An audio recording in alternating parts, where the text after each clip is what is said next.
Super.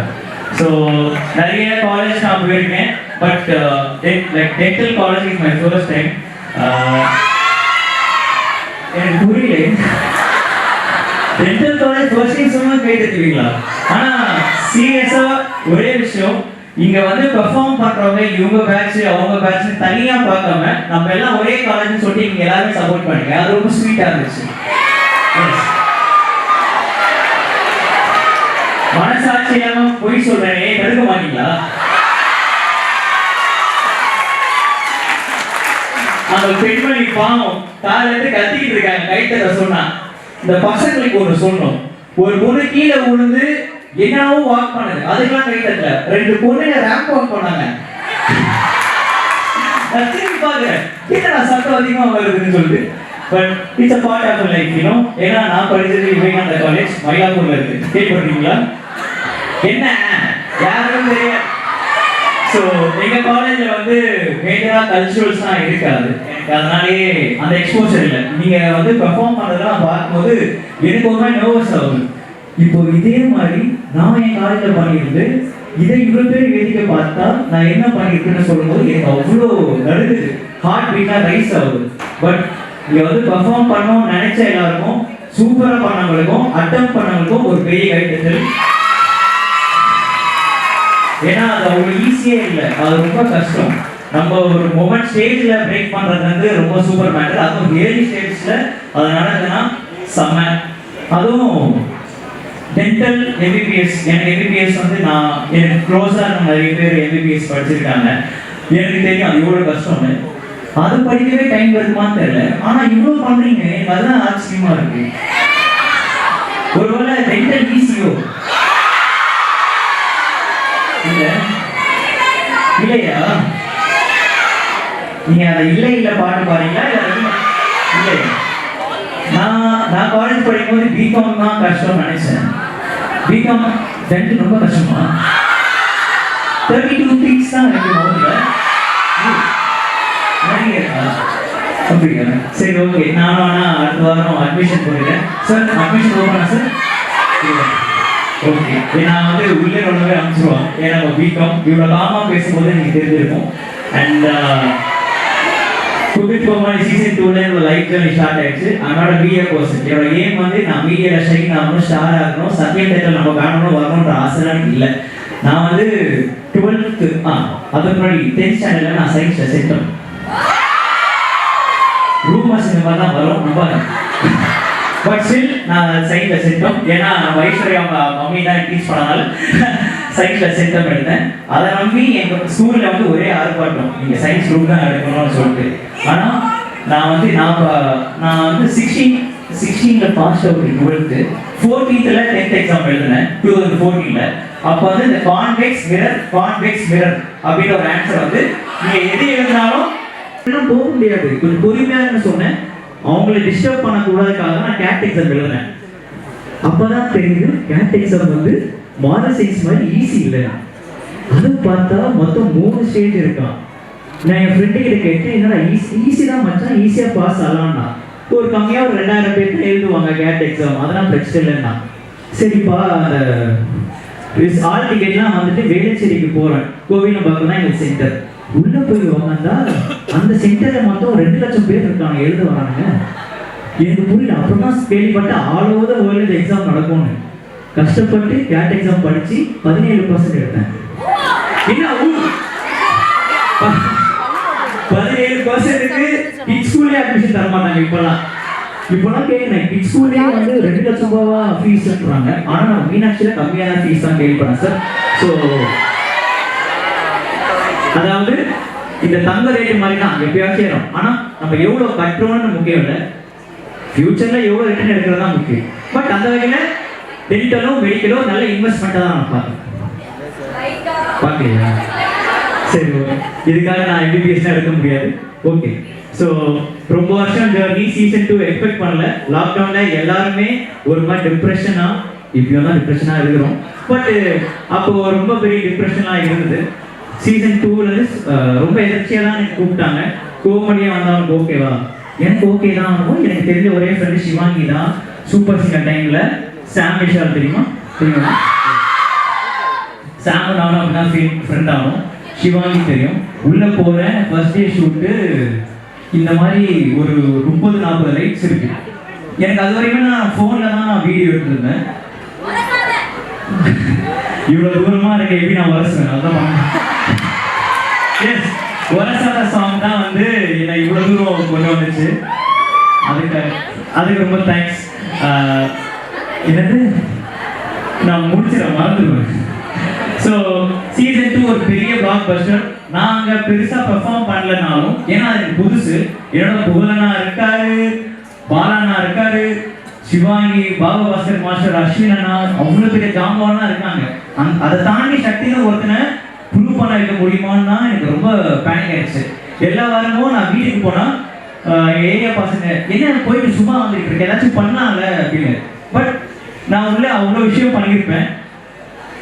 Television வந்து அவ்வளோ easy கிடையாது. பட் ஸ்டில் போக போக பரவாயில்ல, நம்ம உண்மையாக இருந்துருப்போம், ஏதாச்சும் நடக்கும். அப்புறம் போக போக தான் ஒரு கெட்டப்ஸாக யூஸ் பண்ண எனக்கு கொஞ்சம் விசிபிலிட்டி வந்துச்சு. ஓ சக்தி இவன் தானா அப்படின்னு சொல்லிட்டு ரெஜிஸ்டர் ஆகிற மாதிரி சீசன் 2 கொடுத்துச்சு. சீசன் 3 கொஞ்சம் பண்ணேன். அதுக்கப்புறம் என்னோட டெபியூ மூவி ஃபரானான்னு சொல்லிட்டு ட்ரீம் வாய்ஸ் பிக்சர்ஸில் ஐஸ்வர்யா ராஜேஷ் அவங்களோட மூவியில் என்னோட டெபியூ இப்போ கூட சோனி லைவ்ல இருக்குது, நீங்கள் பார்க்கலாம். எக்ஸாம்ஸ் இருந்துச்சுன்னா அப்புறமா பாருங்கள். ஓகே, எஸ் பார்க்கலையா? ஓ பார்த்தீங்களா? ஓகே. அதுக்கப்புறம் MY3 வெப் சீரிஸ் பண்ணோம் ஹாட்ஸ்டாரில், அன்சிகா முத்வானி. பிடிக்குமா உங்களை?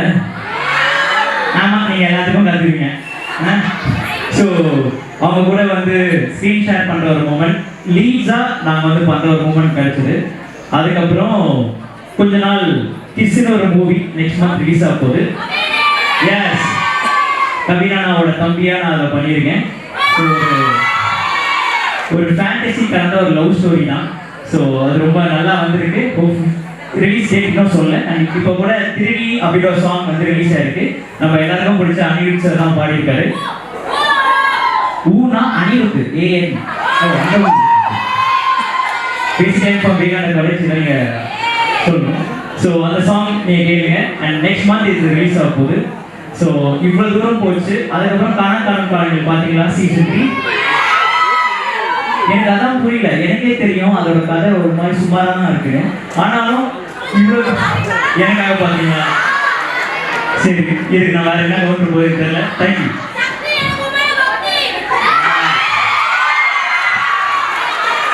சூப்பர். இதுக்கு நான் என்ன சொல்றேன்னு தெரியல. நான் உங்க கூட வந்து எக்ஸ்ட்ரா ஃபீஸ் கட்டி நான் உங்க கூட டென்டல் கிளினிக்ல வந்து நான் உங்களை பார்க்குறேன். தேங்க்யூ.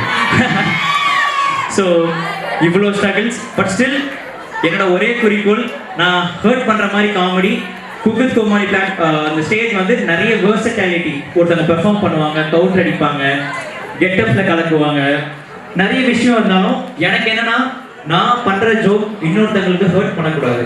அதை என்னையும் ஹாப்பி படுத்தணும், இன்னொருத்தவங்களும் சந்தோஷப்படுத்தணும். That's a real joke. ஏன்னா ஈஸியாக போனவங்க எனக்கு என்னெல்லாம் நிறைய கிண்டல் பண்ணுவாங்க. இப்போ கூட நீங்கள் பைக்கில் போகும்போது பள்ளி மாதிரி போகிறான் பாருங்க, எனக்கு அதெல்லாம் அது வந்து என்ன அவமானப்படுத்துறாங்கன்னு எனக்கு தெரியல இன்ன வரைக்கும். எனக்கு அது அது ஏதோ ஒரு காம்ப்ளிமெண்ட் போலன்னு நான் நினச்சிட்டு இருக்கேன். பட் சில பேருக்கு அந்த மாதிரி சில கவுண்டர்ஸோ அந்த கமெண்ட்ஸோ ஹர்ட் பண்ணும். ஏன்னா குக் கோமாளி வெளிலானதுக்கப்புறம் ஒருத்தவங்க ரொம்ப பிடிச்சி பார்த்துட்டா அது எவ்வளோ கெட்டது பண்ணாலும் நம்ம அக்செப்ட் பண்ணிப்போம். அது பண்ணக்கூடாது. பிடிச்சவங்க தப்பு பண்ணாலும் அது தப்பு தான். ஸோ அதை நீங்கள் அப்ரிஷியேட் பண்ணக்கூடாது. Everybody make mistakes. நீங்கள் பரவாயில்ல, அவர் நிறைய ஹெல்ப் பண்ணியிருக்காரு, அவர் பண்ணலான்னா அது தப்பு. பிடிச்சவனே பண்ணாலும் அது தப்பு தான். அதுக்கு நீங்கள் கேட்காம நீங்கள் சப்போர்ட் பண்ணிங்கன்னா நாளைக்கு உண்மையிலேயே உங்களை பண்ணும்போது உங்களுக்கு ஹர்ட் ஆகும்.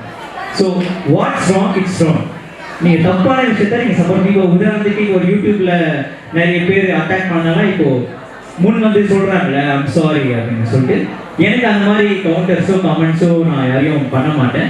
நீங்களும் அது பண்ண வேணாம். பட் ஒரே ஒரு விஷயம் தான், நீங்கள் உங்களோட ஸ்டடீஸ்க்கும் சரி உங்கள் லைஃபுக்கும் ஒரு ப்ராப்பரான ஒரு மோட்டிவேஷன் உண்மையாக இருந்தீங்கன்னா எனி ஸ்டேஜ் இஸ் பாசிபிள். யாரையும் கஷ்டப்படுத்தி நான் மேலே வந்தேன்னு கெட்டாக சொல்லாமல், நான் யாரையும் கஷ்டப்படுத்தாமல் என்ன நான் ஜாலிப்படுத்தி சந்தோஷமாக உண்மையான அந்த ஸ்டேஜ் வந்தீங்கன்னு சொல்லிட்டு நீங்கள் தைரியமாக வந்து சொல்லுங்கள்.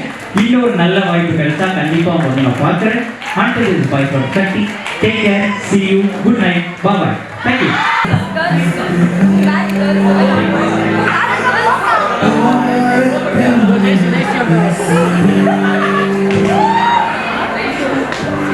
Away.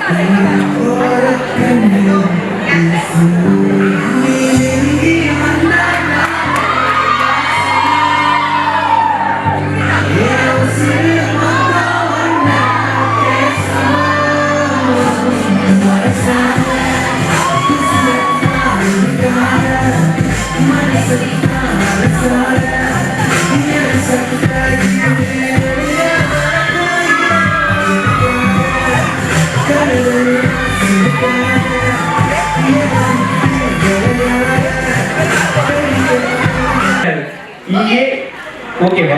பிடிஎம் போடலாம். மனசை தர விடாம பொறுமையா ஆன்சர் பண்ணுங்க. உங்களுக்கான கால அவகாசம் இது. வாங்க வீடியோக்குள்ள போலாம். என்னது இது? சாரி, யூடியூப் பிரீமியம் போடல.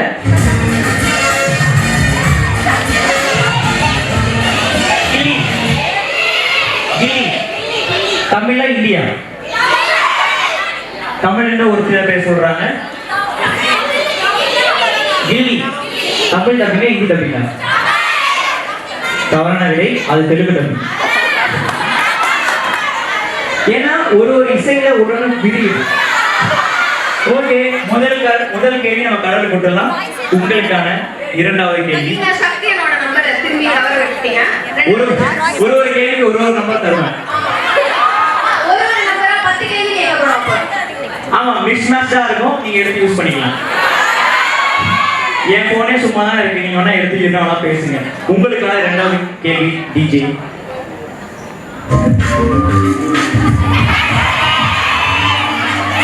இப்பதான் ட்விஸ்டே இருக்கு. சச்சின்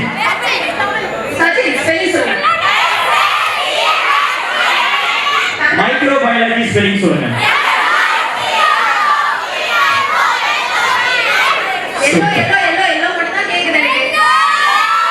ஓகே, சச்சின் கரெக்டான விடை சொல்றதுனால முதல் ஆன்சர் 9ல தான் என் நம்பர் ஆரம்பிக்கும்.